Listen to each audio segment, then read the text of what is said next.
The X-Zone Radio Show with Rob McConnell is largely an opinion talk show.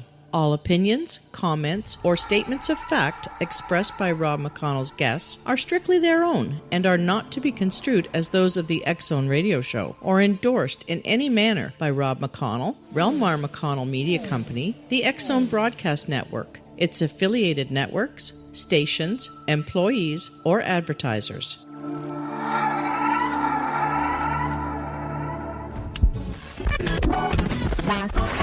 All Hit Radio.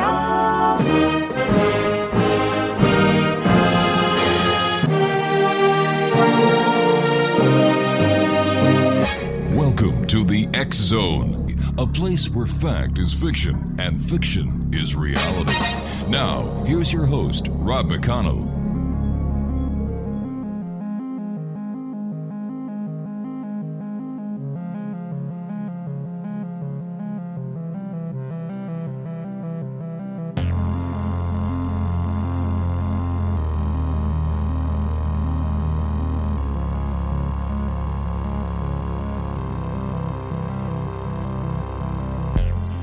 And welcome to the X-Zone, everyone. My name is Rob McConnell, and for the next 4 hours, I'm your host and your guide as together we cross the time-space continuum to this place that I call the X-Zone. It's a place where people dare to believe and dare to be heard. It's a place where fact is fiction and fiction is reality. And the X-Zone comes to you Monday through Friday from 10 p.m. Eastern until 2 a.m. Eastern, right here on the X-Zone Broadcast Network, Talkstar Radio Network, Mutual Broadcast Network, and on iHeartRadio. If you'd like to send me an email, it's very simple, xzone@xzoneradiotv.com on all social media sites, X-Zone Radio TV. And to find the broadcast schedule that we have available for you on the X-Zone Broadcast Network with programming, 7/24/365, visit www.xzbn.com. My guest this hour is Elizabeth Fournier. She's affectionately called the Green Reaper. Is the author of the Green Burial Guidebook, Everything You Need to Plan an Affordable, Environmentally Friendly Burial. She is the owner and operator of Cornerstone Funeral Services outside Portland, Oregon. She serves on the advisory board for the Green Burial Council, which sets the standards for green burials in North America. She lives on a farm with her husband, daughter, and many goats. Her website is www.thegreenreaper.org. And Elizabeth Fournier, welcome to the X-Zone. Rob, thank you so much. Happy to be here. What is green burial? I've never heard of this before. Green burial is what we have done back in the day. Think 150 years ago on. It was really a matter of someone passed away. We kept them at home. We buried them really simply. We took a moment of reverence, placed them in the ground, and off we went with our lives. So are we going back to the olden ways, and are we going to be abandoning the pomp and circumstance of present-day funerals and cremation ceremonies? Not so much. You know, everybody has such an individual way of doing this. And what we have found over time is we started out simply. A whole industry came into progression. And as we progressed with all of that, we regressed when it came to the environment and it came to the economy. So now we're really embracing the more simpler way of burying and honoring our dead. What is the average cost of a green burial? I think that probably can be put into the terms of where are you planning on being buried, such as if you're going to be buried in your backyard or private property, that's probably a zero cost for that land. But if you're going to be buried at a premium cost grave in a city cemetery, they have the right to charge you whatever they want, and that could be thousands of dollars. Also, what will you be buried in? Cloth off your bed? Elaborate shroud. Listen, I know here in Canada, you cannot bury somebody on your property. It's illegal. Yeah, we always tell people you have to follow the rules and the guidelines of your city, your province, your county, wherever you are. A really, really, really important thing when it comes to getting rid of bodies. Most definitely. So how do you get around the fact that you cannot bury a loved one on your property in many provinces and many municipalities and so on if you want to have a green burial? Is this something that says, well, you know what? Sorry. No. We definitely want to follow the rules, even though we're giving you some alternatives. There is many green burial cemeteries and green burial preserves that allow you to do this. And they are throughout Canada and pretty much down in the States. Just about every state has an area that you can bury somebody. A lot of contemporary burial grounds are now deciding that they're allowing green spaces within their park, which simply means the body doesn't need to be encased in some sort of a concrete or polypropylene or steel liner, which is going to protect that beautiful, pristine green grass. That's all it really simply is. So what is a person who decides to go green, what are they buried in? They could be buried in a shroud, which is material, and that's something you could buy off the internet, somebody could make. You could basically take the blanket off your bed. Right. Or they could be in a real modest casket, again, something you can get on the internet, something that you can put together yourself in your own garage, something a simple artisan can make. We're really looking to be buried in something which doesn't have expensive and really rare hardwoods. We really don't want you to use metal or something that's been varnished and lacquered and used with toxic glue, because all you're really doing is putting all that beautiful product back into the environment, and it's not sustainable. It doesn't biodegrade and doesn't do anything but really just sort of hang around for many, many, many decades to come. What is the public perception of green burials? Well, it sounds on the outset that you're talking about some crazy thing, that you're going to have somebody die at home and that you're going to cart them off to the woods and just kind of plop them in a hole and go on. We're finding out that many places in Canada, as well as the States, embrace this idea, because when you really frame it around the fact that we are saving a lot of green that's found in the wallet, we're also being environmentally sound, people start saying, yeah, you know, that kind of sounds good. I really don't want to spend $10,000 on a funeral if I can do this more simply, and it's still ethical, and it still is something that will respect and honor my loved one. What about cremation? Isn't that another solution to the green burial problem that we're facing by having caskets and other non-perishable items being put in the earth? Yeah, for many years we had this traditional burial, which would be a standard sort of casket, and the casket would be put into a liner. And the reason why we had a liner in the ground is we wanted to keep that pristine memorial park look. And we had the chemicals on the grass, and it looked beautiful and flat and wonderful. So people said, I don't want to take up that space. Why don't I be cremated? That way I will have less of a carbon footprint. I'll have a small little box coming home with my cremains. And if I decide to bury that in a cemetery, well, that's just a 2 by 2 foot space, or I'm going to scatter those ashes and go back into the nature, and it's fantastic. It definitely is a better alternative to traditional burial. However, we're finding out over time, like most things, you start to investigate and you start to learn more, just like we all smoked cigarettes back in the 50s and 60s, and we're learning some bad things are coming.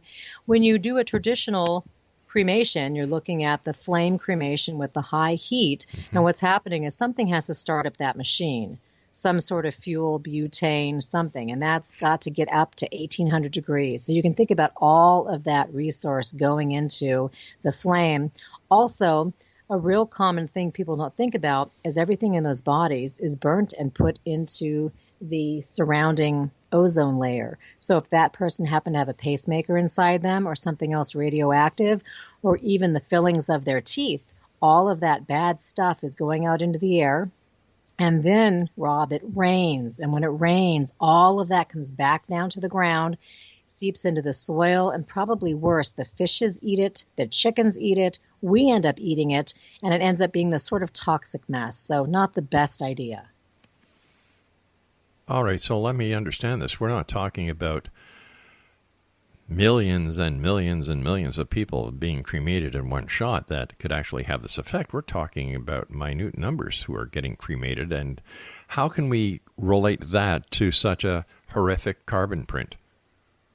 over time, right now, for instance, I'm in the state of Oregon, and it's about 78% cremation rate. So that means 78% of the people here in Oregon, when they pass away, are choosing that method. Well, every little bit adds up, just sort of like when you're having that beautiful chocolate cake in the fridge and you think, I'll just take a bite with a fork. What's a bite? Well, after you've snuck back to the fridge and had 20 or 40 bites, you've eaten the whole cake. So there's a lot of that pollutants going up. But I tell you what, I'm not sure in this segment if we have the time to chat about it, but there's a brand new workaround with cremation that I'm pretty excited about. Interesting. So once again, when we're looking at cost, what are we looking at cost when it comes to a green burial? In locales where they can actually bury their loved one in their backyard. But if they have to go to a green burial area, that must cost something. Yes, and most people don't have the luxury of having private land. Either they don't have the acre or more that they need. They're not in the location or situation where they feel comfortable doing that. And other people have the rules and regulations of where they live that just says that's great that you have a farm that's been in the family for 30 years or 3 generations or what have you, but we're not going to allow this. So most people have to find some sort of a space. So that cost, of course, is varying per cemetery. Also, when you get to the cemetery, somebody has to open and close the grave. So that part of the cemetery is almost a little bit like a traditional burial where somebody has to do the work, somebody has to pay for the actual space. The difference is you're not paying the $1,000 or what have you for the liner in the ground, and then the place doesn't have an endowment fee because we're not having somebody mow it and fertilize it. It's merely just growing back into nature. All right, we have to take our break. Please stand by. Elizabeth Fournier is our guest, X Zone Nation, www.thegreenreaper.org. And this is the X Zone. I am Rob McConnell. We're coming to you from our broadcast center and studios in Hamilton, Ontario, Canada. www.xzbn.net is our network. And for the show, xzoneradiotv.com.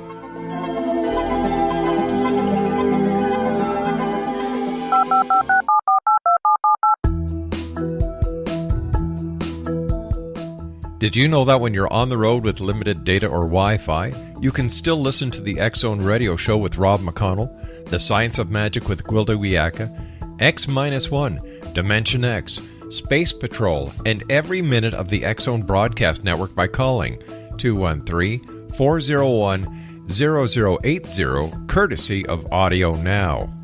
No smartphone, app, or internet needed.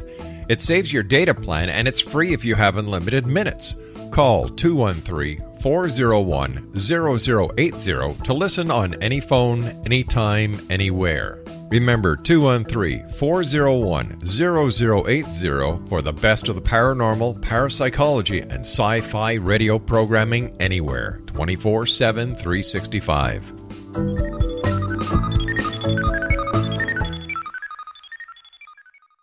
You have heard of the X Zone? Now watch it on Simul TV.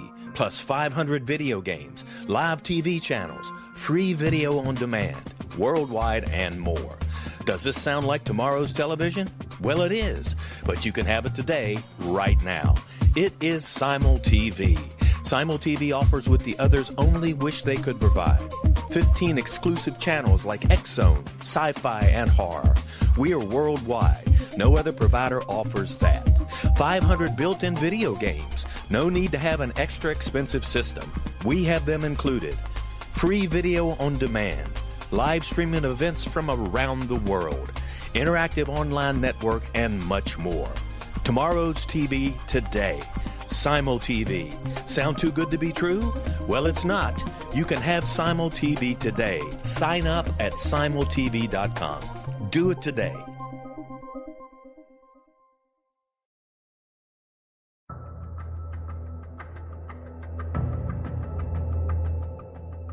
Modern Esoteric, Beyond Our Senses by Brad Olson, consummates the lifeology story about where humanity originates. It is the lost continents, the primitive wisdom, the mythos of creation, and the rethinking of ancient history as we are taught in academia. There is much more to the story than what we have been told. As this is the first book in the Esoteric series, Modern Esoteric starts at the beginning of time and accelerates up to this modern age. Future Esoteric is book 2 in the series and takes a forward-looking position ahead of today with an open and honest examination of the ET issue and various unexplained phenomena. To discover the writings of author Brad Olson, visit www.bradolson.com. That's www.bradolson.com.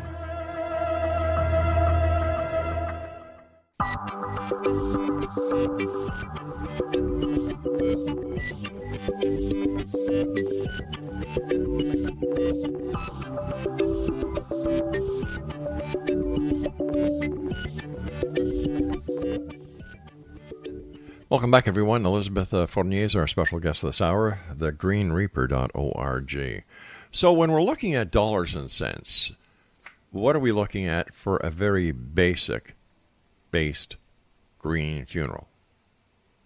I think the most cheap, if you will, that you could do is if you have your own land, if you have your own ingenious people in your life, your team or your tribe, who can put together some sort of a simple burial box out of cardboard or some sort of simple shroud from fabric at the local fabric store or something off your bed, and somebody who can physically transport you and carry you from where you pass away to that space that they dug with the backhoe they owned or they got from the neighbor, that's probably going to be your least expensive method.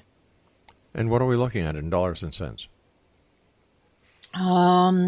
I'm not quite sure about the Canadian conversion, but there might be a little bit of gas for the backhoe.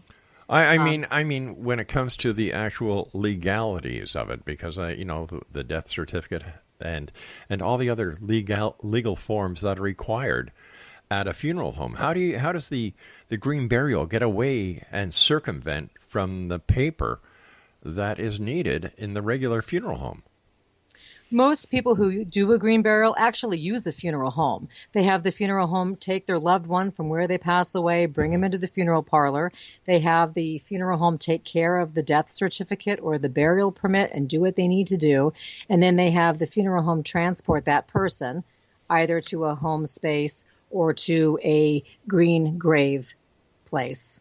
And so that happens a lot. It doesn't have to be something a family fully does on their own. But when we're talking about making it as least expensive as possible, you can take care of most of the facets on your own. And that definitely makes it less money because you're not paying a funeral parlor. What do the funeral parlors think about this idea?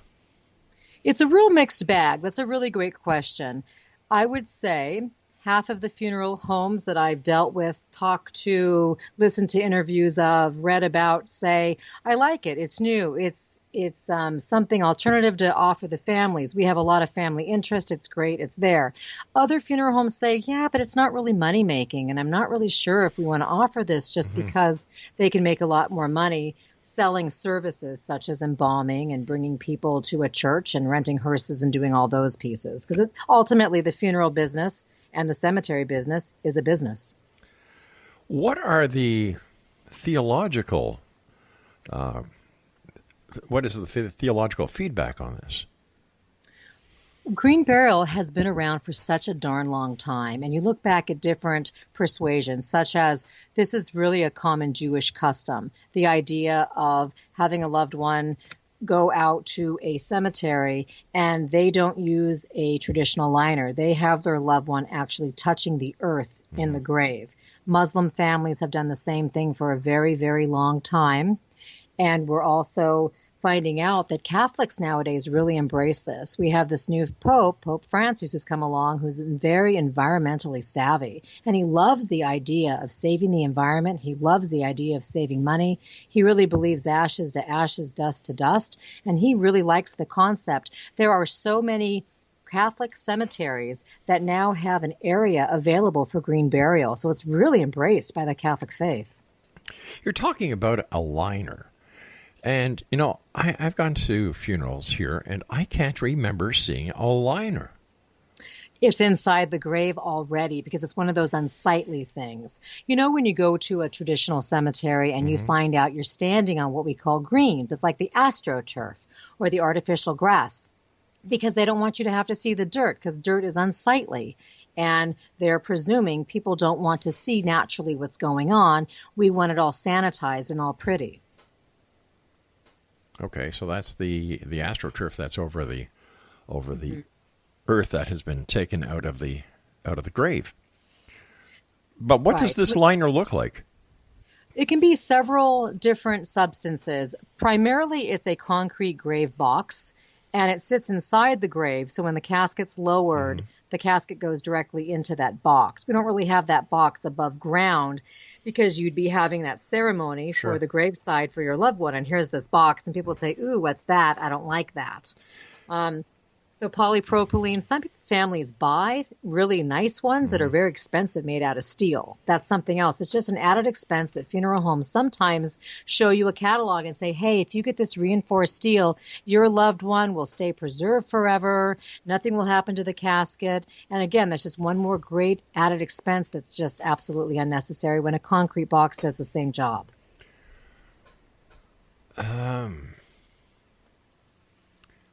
I don't know. I've got mixed feelings on this. That's fantastic. I'm glad you're thinking about it, though, right? That's great. Well, I think about a lot of things every day. Some of them are stranger than others. But if they use these boxes, then why do some graves, what's the word I'm looking for, Craig? Cave. If there's this box that is, where the coffin or casket is put in, the top is put on, why is it that some graves actually cave in? Yeah, you get that wavy, gravy sort of look. If you are in an older cemetery and you're walking through, you'll notice the ground really isn't even. Yeah. And that's because there isn't that concrete box or that steel box holding up that earth. So what's happening is the casket settles, and then the earth settles, and then they probably have a large mower which goes over it, or maybe a backhoe, and all that earth compacts. If you have a liner, it's holding it up. And that's why we have those beautiful memorial parks that started showing up back in the 1950s, where it's pristine and it's a park and the markers are flat and all the heavy equipment can roll right over everything and everything stays really even. And it's just for the manicured look primarily of selling graves because it's a really pretty place.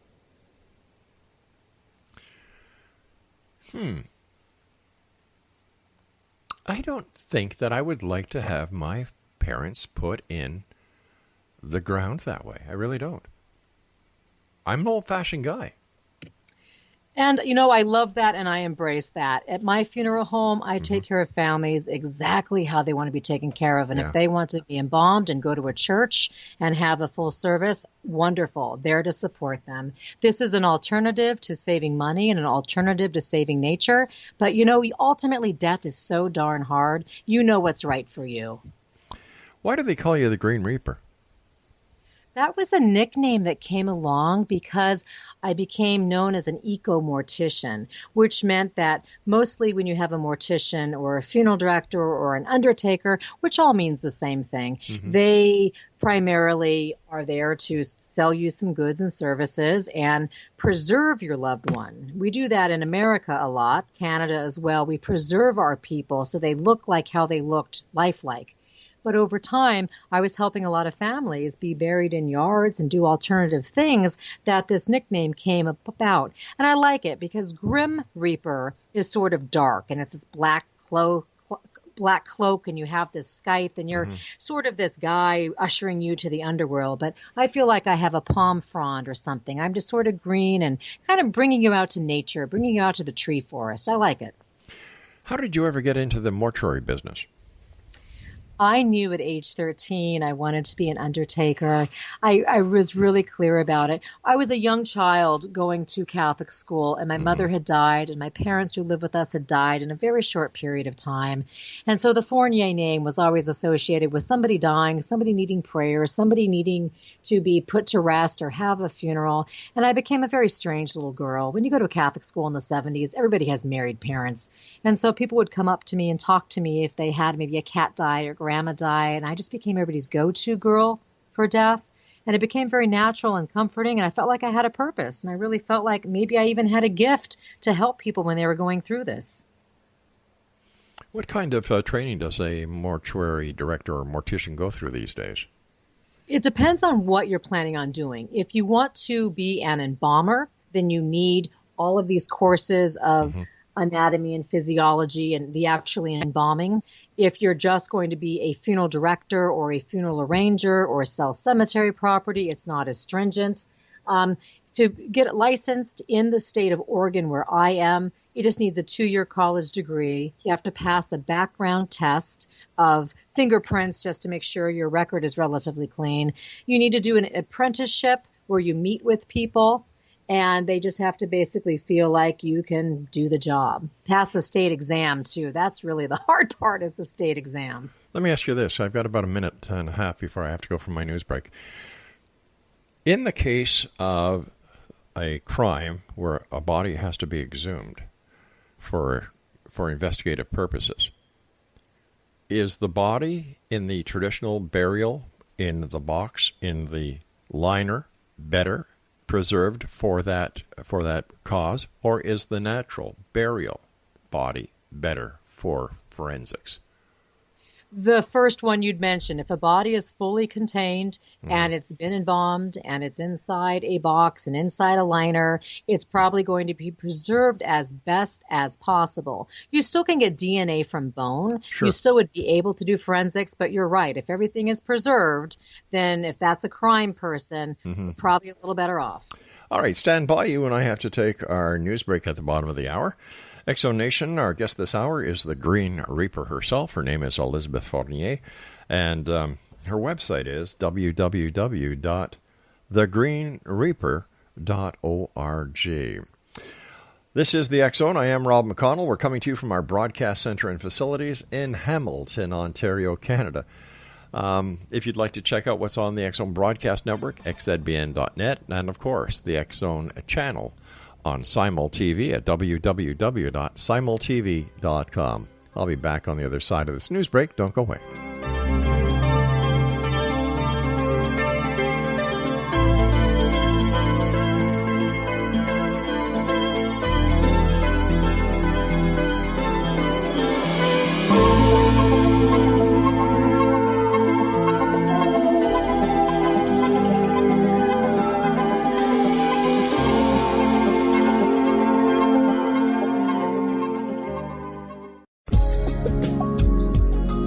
Broadcast studios in Hamilton, Ontario, Canada, to the world and beyond. You're watching the X Zone Broadcast Network, www.xzbn.net.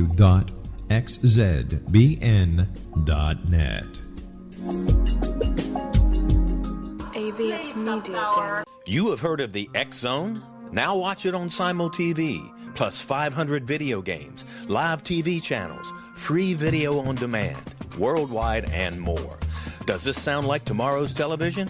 Well, it is, but you can have it today, right now. It is Simul TV. Simul TV offers what the others only wish they could provide.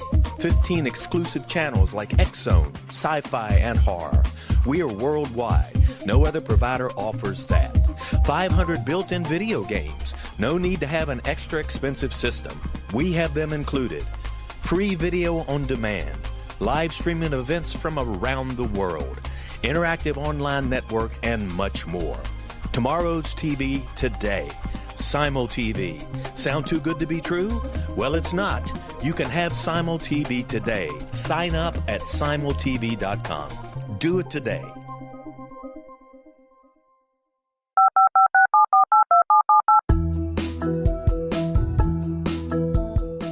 Did you know that when you're on the road with limited data or Wi-Fi, you can still listen to the X Zone Radio Show with Rob McConnell, The Science of Magic with Gwilda Wiyaka, X-1, Dimension X, Space Patrol, and every minute of the X Zone Broadcast Network by calling 213-401-0080, courtesy of Audio Now. No smartphone, app, or internet needed. It saves your data plan, and it's free if you have unlimited minutes. Call 213-401-0080 to listen on any phone, anytime, anywhere. Remember 213-401-0080 for the best of the paranormal, parapsychology, and sci-fi radio programming anywhere, 24/7, 365.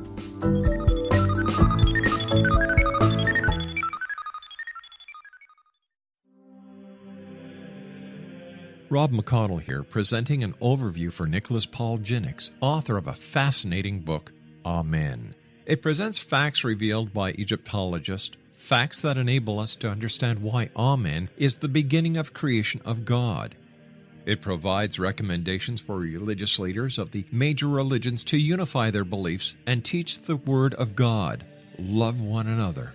Amen informs people how mankind conceived God. It was the Egyptians that developed the concepts of a soul, a hereafter, and Son of God. And finally, after the worship of many gods, they conceived the belief in one universal God, the maker of all there is. For more information, visit www.futureofgodamen.com. That's www.futureofgodamen.com.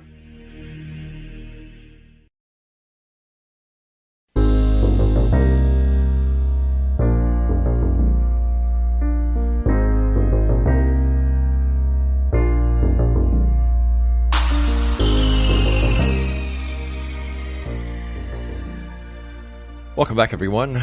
Elizabeth Fournier is our guest this hour. TheGreenReaper.org is her website. Can you share with us a green burial ceremony you facilitated that you found truly inspirational, Elizabeth? Yeah, thank you for asking. There's been a few of them have been fantastic. There was one I took care of recently that I really enjoyed, and the reason why was this man knew his wife was passing. She had a little bit of time, as he did, to plan, just because they knew this was happening. There was a big bushel of lilacs in her yard, and she really wanted to be placed in the middle of them. She had a lilac-painted house, and, to the lilac fingernails, her whole life was this beautiful shade of purple. So when she passed, the husband came out to see me and said, let's make this happen. What do we need to do? So the first thing was to prepare the space. We did that, got that ready. And by the afternoon, their whole tribe had arrived. And this was her brother, who had a fragile indigenous plant that he was going to plant after he dug the space. Best friend came and was repainting the fingernails. A cousin was brushing her hair. We had another friend playing some Cat Stevens on the guitar, and he was just holding his hand and talking to his beloved wife. An auntie was cooking chili, and the room was full of so much love, and it was so beautiful, and you just can't replicate those experiences of just how moving it was. The sun went down. She had a little chariot cart that she was placed in and brought out to the lilacs, and just everything about it was so beautiful, from the son taking his shovel and backfilling the grave to just having just really precious words spoke, and you could just feel the love. And really, that's what all of this is about, is really doing it yourself, not having the professional have to step in and help you, but for you to guide and be there and really just take this back into your own hands to love your loved one who's passed. When it comes to a child, are green burials also being used for children? Sometimes. And, there's really, there's no good way when a child dies. Not only does it not make sense, it's almost like you're saying goodbye to them before you even got to say hello to them and see their life unfold.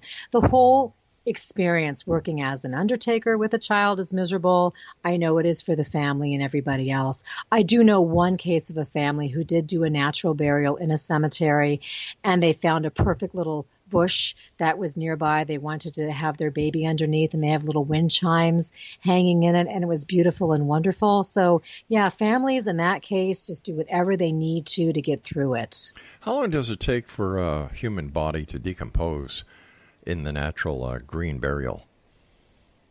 I was talking at a book reading last night, and I was explaining that to them, and I got a really big laugh when I said it really depends on what's inside your body.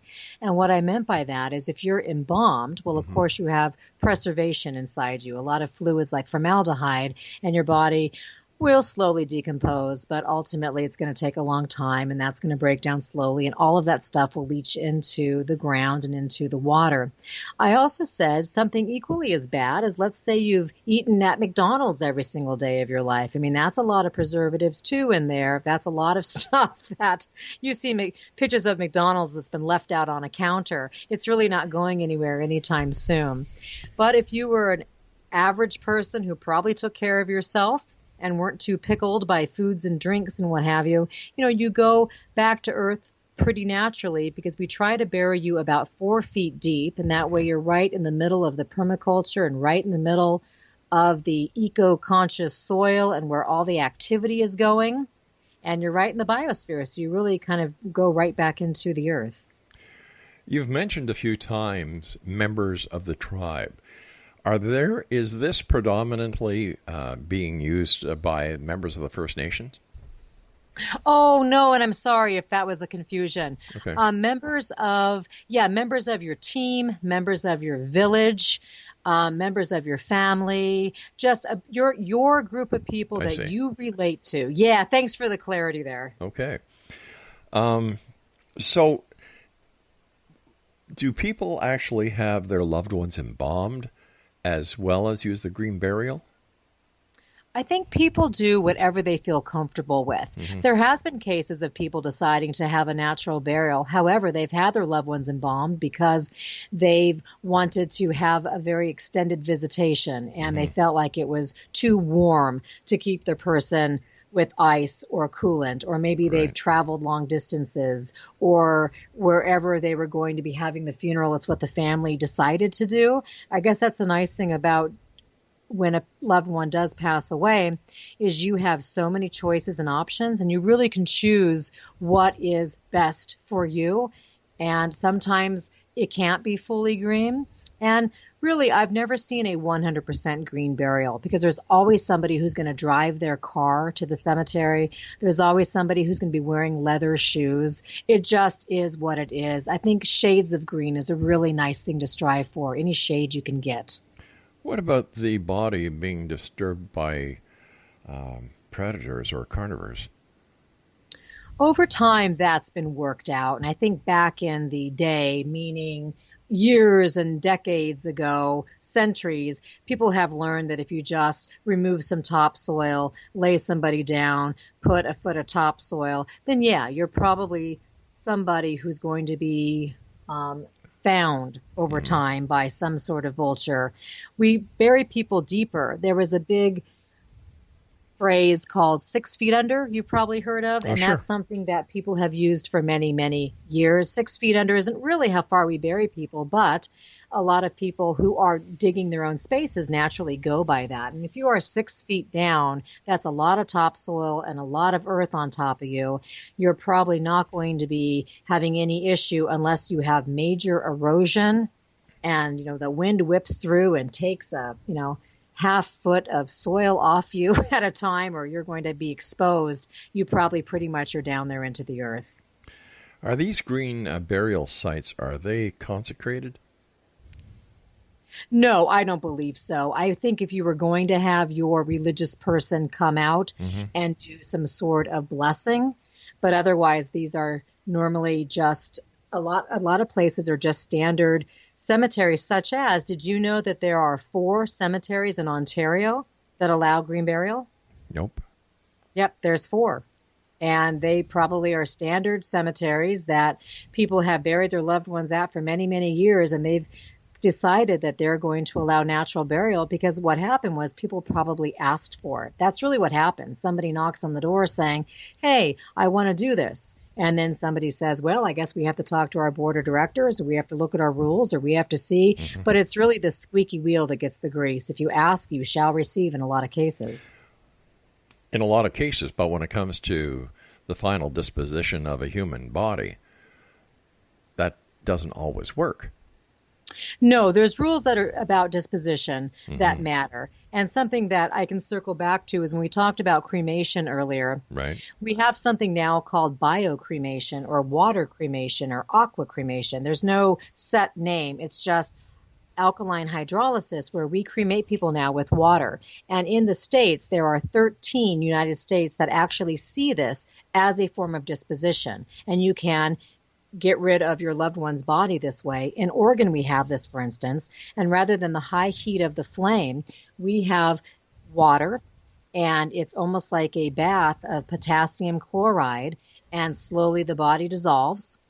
Then we still have the bone fragments, as we do with the regular cremation. Bones are pulverized down, and you get the same end product as you would as a standard cremation. However, this doesn't have the problem with the heat being used. It doesn't have the problem with any of the fillings and all of these issues going out into the ozone. All of the extra water, they say that you can actually drink it. It's that sterilized. And we have a machine here in the Portland, Oregon area, and the person who owns that machine gives it to a local pig farmer. And that pig farmer uses it to irrigate their crops. So it's kind of a neat, sustainable cycle. With every pro, there's a con. With every up, there's a down. With every negative, there's a positive. Tell me about the negatives of green burials. Well, I would say if people decided to be a little cavalier about this and take matters fully into their own hands and feel like they didn't need to report a death or have a death certificate signed by a medical professional, and they decided they were going to have their loved one pass away, they were going to put them in the truck bed and bring them out to the national forest and bury them, that would definitely be a con. We still have rules, we still have regulations, and a human body still needs to be treated with care and respect, and we still need to actually have some sort of a path and a tracking of where that person goes and why they died, and we need to, be cognizant of that. Do you see the green burial system taking business away from the mortuary business that is going to actually close mortuaries? That's definitely an interesting question. I think that funeral homes and cemeteries can definitely roll with the changes, just like there was traditional burial and then cremation became very popular. A lot of funeral homes still stayed in business. They just decided to change their model to allow cremation to be something that they offered. I do know that a lot of funeral homes in the west coast of the United States, for instance, are now not having an embalming room. They're not having necessarily a parlor for visitation. They don't own a hearse or a limousine. They really can do this out of a strip mall, for instance. They can have just an arrangement room. They can outsource some of the things, and they can go ahead and take directly care of families without having to have the huge funeral parlor like we did back in the day. All right, stand by. We've got to take our final break. X-Zone Nation, Elizabeth Fournier is our guest. We're talking about the green burial. And she's the author of the Green Burial Guidebook. Her website is thegreenreaper.org. Send me your comments, pro or con, X-Zone at XZoneRadioTV.com. We'll be back on the other side of this break. Don't go away.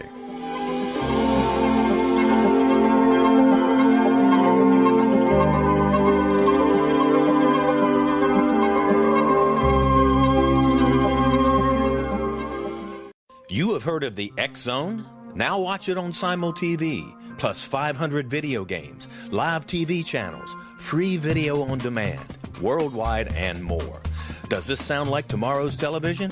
Well, it is, but you can have it today, right now. It is Simul TV.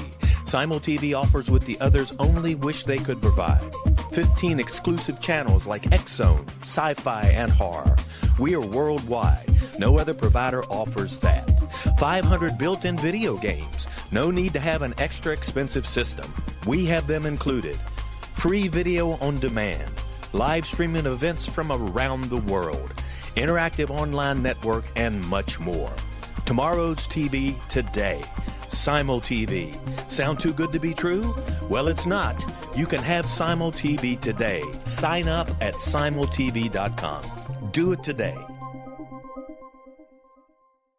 The new nonfiction book, Razor of Madness, is similar to cult movies like Clockwork Orange, Dragon's Tattoo, or The Other Side of Hell. Wayne Morin Jr. and Thomas Lee Howell expose widespread and systematic deficiencies in this thought-provoking tell-all novel. Mind control rages among scholars in law schools. Human rights are ignored while thought reform and mental manipulation are accepted practices used as behavior modification. Dr. Louis Jolyon West comes to mind.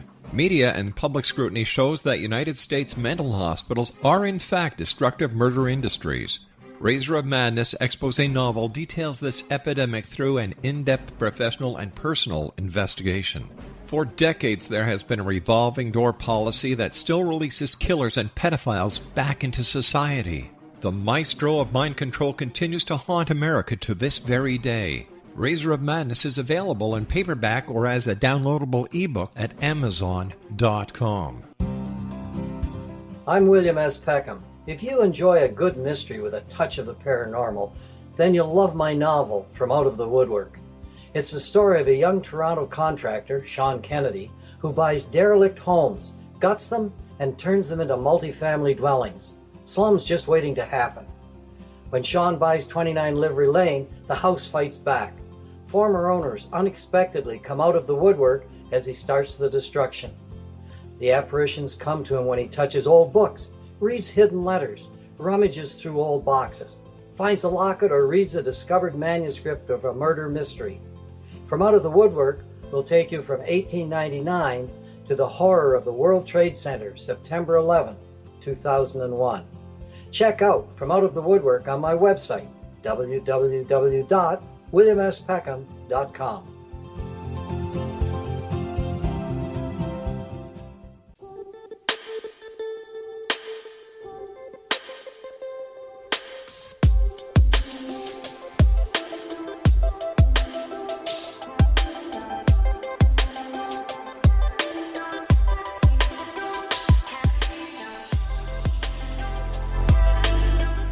Elizabeth Fournier is our guest of this hour, Exonation. She is the author of The Green Burial Guidebook, everything you need to plan an affordable, environmentally friendly burial.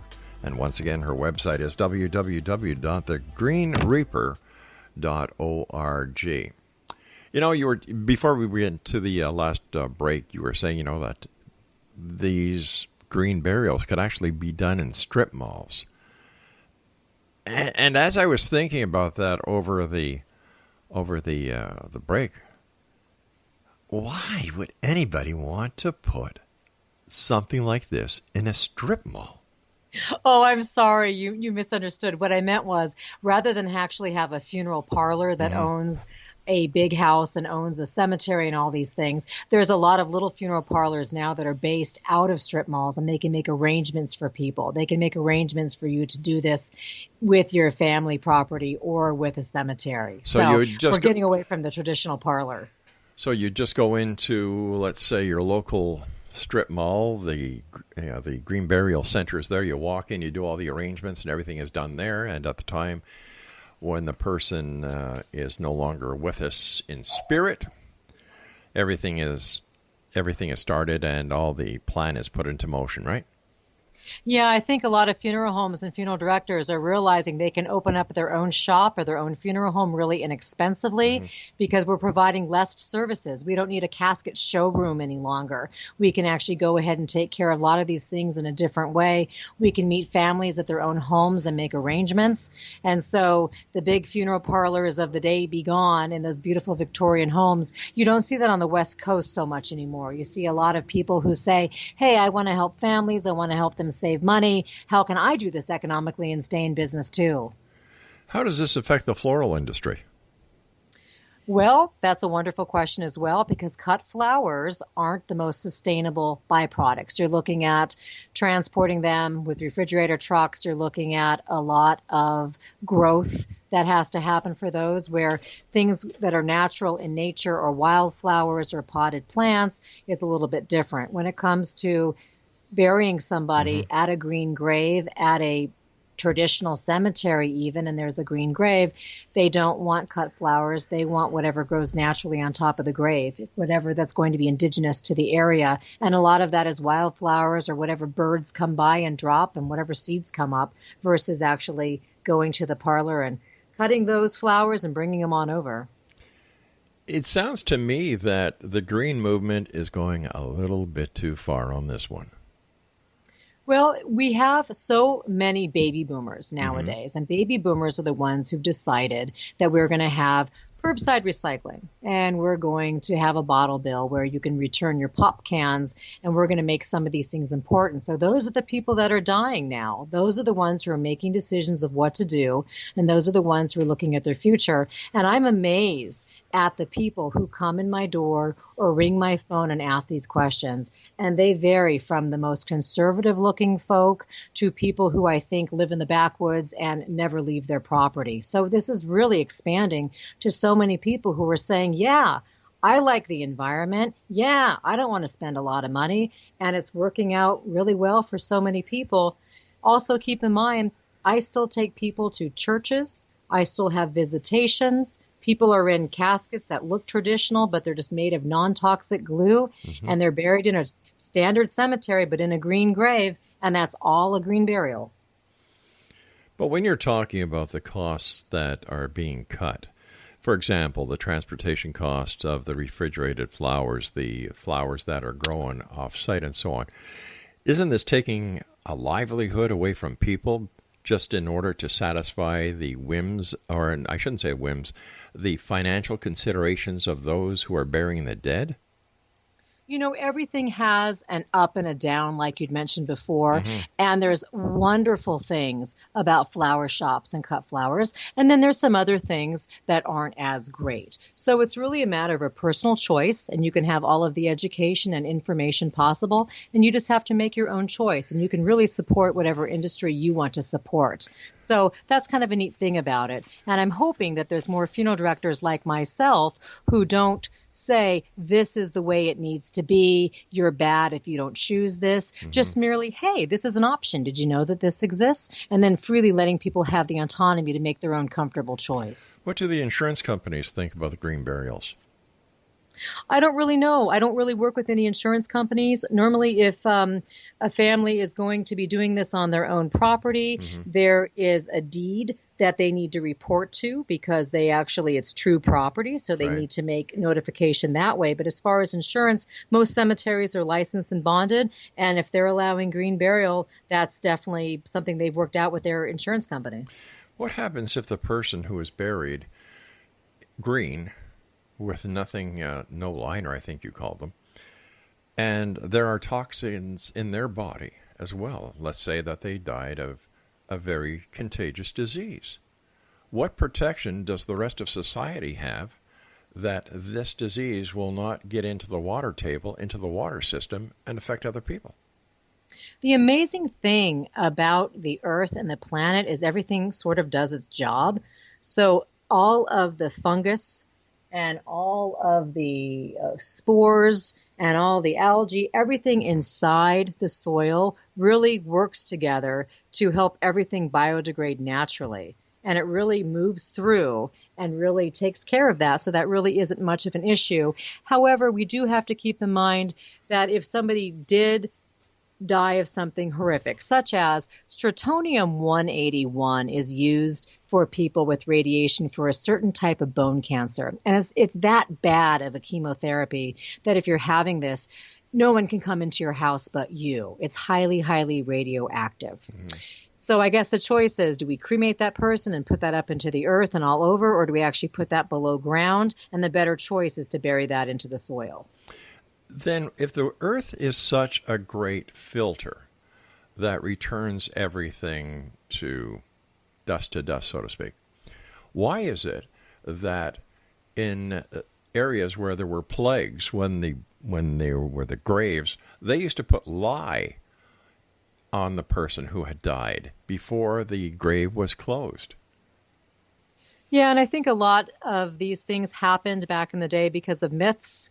I think we really worried about so many things that weren't necessarily scientifically proven. It just seemed like a good thing at the time. Same thing with bodies. People think every single dead body needs to be embalmed to stop anything from happening. And we're finding out over time having to put formaldehyde and all of these things into people isn't necessarily what we need to do. Bodies sort of decompose naturally. How do you see the mortuary business changing in the next 20 years? Well, we have a mortuary school here outside of Portland, and there's 19 people that enrolled this year, and would you believe 17 of them are female? I mean, that's really something. We had the boys were the funeral directors back in the day. After the Civil War, after embalming started, there was education, and the boys opened up the funeral parlors. When I started back in the 90s, I was a young woman in my 20s, and let's just say I really had to have a firm hold of knowing that I really wanted to be in this industry because it wasn't overly welcoming for a young blonde girl like myself. Now it's everywhere you go. It's not uncommon whatsoever to walk into a funeral parlor and have a woman open the door and greet you. The times are changing, I guess. And where can people get copies of your book, The Green Burial Guide book? Well, I have the website you've talked about, thegreenreaper.org. Mm-hmm. There's a couple different bookstores. I love it when people go to independent bookstores. That thrills me to support the little guy. And so on the regular bookstores, Amazon and Barnes & Noble and all those, it's there as well. What are your final thoughts for the worldwide listening audience of the X Zone tonight? I'm just thrilled that you took the time to ask me questions, and I'm thrilled that they are still participating and listening and really, thinking about these things and just finding maybe just a brief shade of green in their own daily life and in their own death. That'd be just lovely. Elizabeth, thank you so much for joining us. And X Zone Nation, if you would like more information about Elizabeth Fournier, visit her online at www.thegreenreaper.org. That's www.thegreenreaper.org. All right, here's an idea. The next time you take your mother or father out on a drive, say, listen, Ma and Dad, see any spots that you kind of like? Because you know what? We're going to save money on your funeral. We're just going to bag you and drop you. No. You're not going to get a coffin. You're just going to be wrapped in some bed linens. And we're just going to lay you there and cover you up with earth. And, let nature take care of it. I don't see that. Am I that old-fashioned, Craig? This world is going to hell in a handbasket.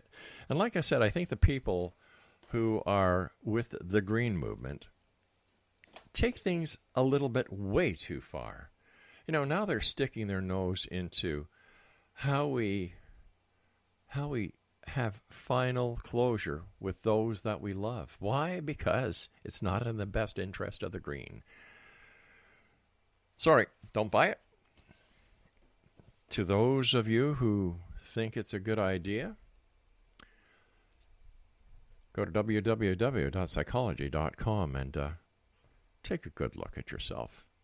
Ask yourself, would you like to be wrapped up, dropped in a hole, covered up in a field just because it's a green field? Do you really want to take a chance that a predator's not going to dig you up? I'm sorry. Ooh. No, give me the good old-fashioned funeral. Yeah, I want the casket. I want the minister. I want the box. And if there's a little shielding down there, why not? We'll be back on the other side of this break as we continue here in the X Zone from our broadcast center in Hamilton, Ontario, Canada. I'll be back. Don't go away.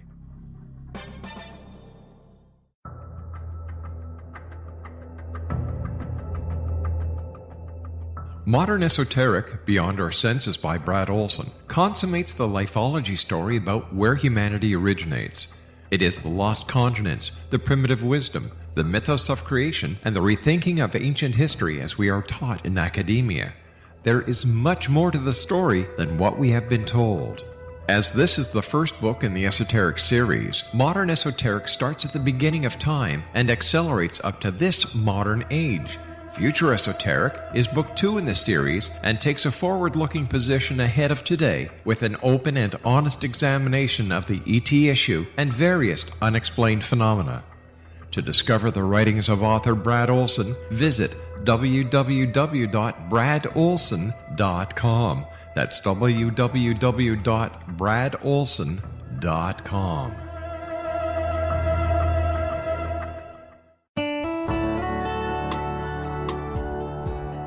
Are you or is someone you know struggling with addictions, depression, anxiety, relationships, low self-esteem, lack of confidence, grief, success, and prosperity?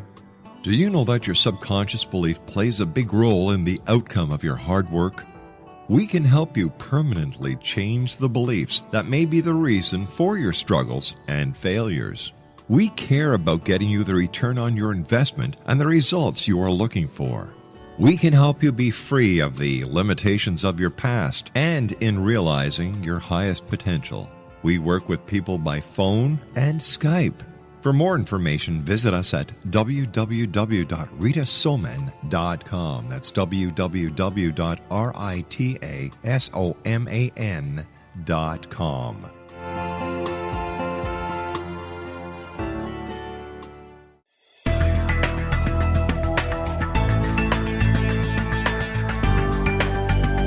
Do you think you have energy problems in your home?